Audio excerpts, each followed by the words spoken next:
what is happening with home prices. Are they going up? Are they going down? Or are they going flat? You want to stick around and watch.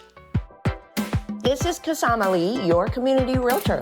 By the end of this video, you'll have an idea of, in your specific area, what is happening in terms of home prices. That could be a good thing or not, depending on if you're a seller or a buyer. And at the end of this video, you're going to have a better idea on how to equip yourself if you're in the market to buy or if you're in the market to sell, depending on what is happening in your market. That's a lot of markets that I just mentioned. How many times did I just say markets? If you find this content valuable, you want to hit subscribe and the bell notification so you don't miss our future videos. That also supports the channel so that we can get this type of content out to more people. Thanks for supporting us. So you know that I love to be able to show data and statistics because they speak for themselves, not what some news channel thinks, not what some local expert thinks. But let's just look at the data.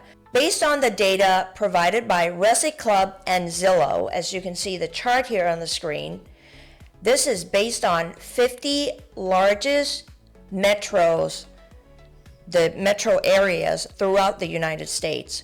And it becomes very clear. The real story is split right down the middle. Half of the metros are still seeing prices inch higher, and the other half, prices going down slightly. This might be a little hard for you to see, and I'm happy to send you maybe an enlarged version if you can't see it on the video. Just reply to my email at kasama@kasamasales.com and we're happy to provide that to you. But just to give you an idea, I am based out of Northern California, and there are, I believe, 5 major cities that are on this chart in California, and they're all, guess what? Are they on the upside or the downside? They are on the downside. They're in the red zone. Prices have been declining in those 5 metros in the state of California. So what does that mean to you? If you are in the market of buying, and if you are looking in the areas of where there's declining prices, right? That means you probably have more leverage in negotiating in price or seller's concessions or repairs than if you were looking in the green area where prices have been increasing. You might not have as much time. So when you see a house that comes on the market, you may want to move a little faster, and you may have to be competitive in the offer. You may have to go above asking price. You may have to shorten your contingencies period. These are the things that you should consult with your favorite real estate agent to be able to strategize your offer. What does it mean if you're a seller and you are in one of those metros that are in the declining prices area? You may need to look at pricing it well, looking at what have been sold that are comparable to your home and not overpricing it, because you're going to end up having your house sitting on the market probably longer than you would want to, or you're not going to get the type of traffic that would generate offers for you. Okay? Now, if you're a seller who is in the green area where the metros or those areas that prices have been inching up, you then may be able to just leverage on that. That may just mean that you're in the lower inventory. In other words, there's just not a lot of sellers competing with you. So you might be able to get a favorable offer, accepted offer, end up selling it above asking. You may be able to not having to concede as much. You may not have to issue or give credit to the buyer's closing costs or repairs and that sort of thing. So depending on where you are, that makes all the difference. And depending on, the big determinant of all of that is the inventory. So if you are in an area where there's just a huge influx of homes on the market, That means if you're a seller, you have a lot of competition, right? What that means to the buyers is they have choices. They have a lot of choices to choose from.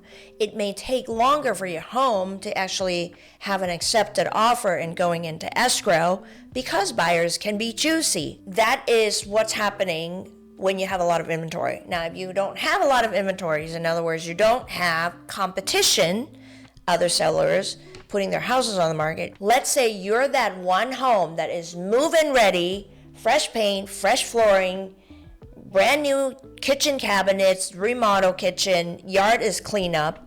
You're probably going to go fast into escrow. You're going to probably get multiple offers. I can't say enough about this. Regardless of where the market is, the more move-in ready the house is, the more favorable it's going to probably likely go into escrow. Also, pricing it really well and attractive.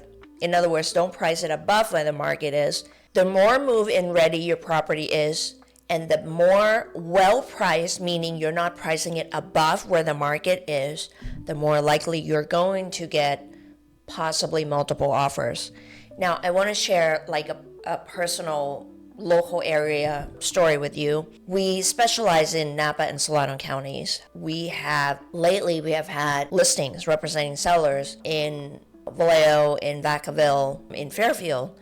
What I want to tell you is even within the same city, let's just use Vallejo as an example because it's a bigger city and it has a lot of inventories. We end up with a home that had sat on the market for a while and we had to do a price adjustment because it was priced right at the time that we put it on the market, but because we didn't have a solid offer coming in, time has gone by and we had to adjust the price to fit the market, if that makes sense.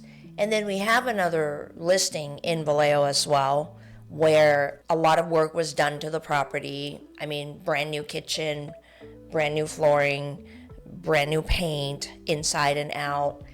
The yard is, the landscaping has been done, and we ended up with multiple offers.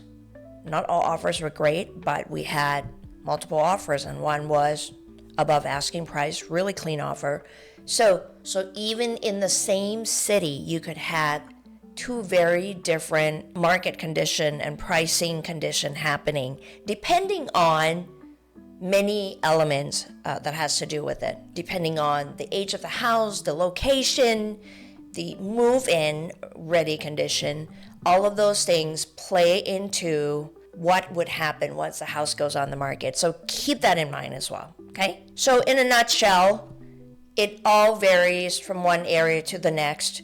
And depending on where you are, talk to your local real estate agent to see, what you might need to do, what your strategy might need to be respective to what is happening with market condition. I hope this has been helpful to you. Thanks for watching.